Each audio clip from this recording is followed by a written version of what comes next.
And you're looking at a 1999 Ford 1-ton.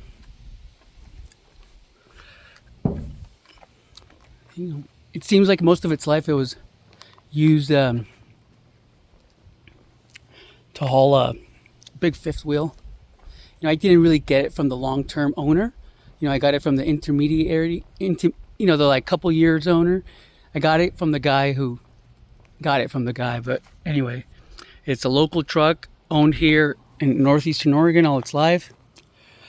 It was basically when I'm looking to buy from a private party, for me it's important like what's their intent or motive behind selling it. So a little bit about that. I bought that truck when I got that Arctic Fox camper over there, and I soon found out that it was too much camper for it, so I ended up getting something bigger for that one. But I thought, you know what, I already put so much money into this truck, to try to get it to carry a 3,000 pound camper. Why not? It would be a waste to sell it, and obviously I would lose my ass, I would think, selling it without a camper. So what did we do to this truck? We put the frame mounted torque lift tie downs. We got brand new Wild PKT 4s, I think they are now. The all season, all terrain, 3-peak snowflake rated tire. Upper stable loads. That's so you're over. Well, I don't know exactly what it is, but camper people will know. Just so that spring engages a little faster. Then we got airbags as well as upgraded sway bar. And obviously we did a tune-up to it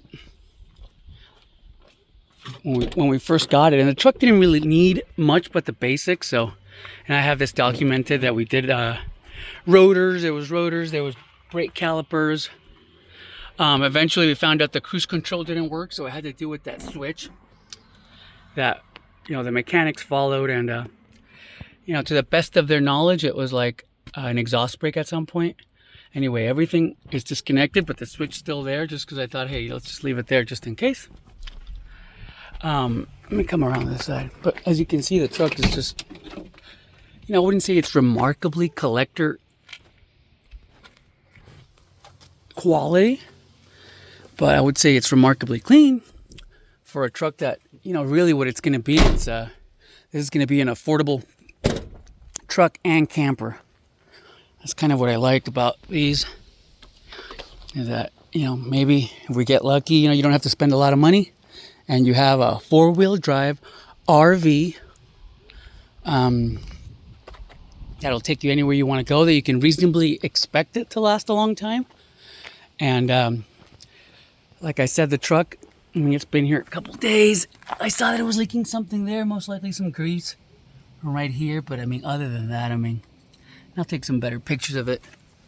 It's, just a truck that's been around for a while.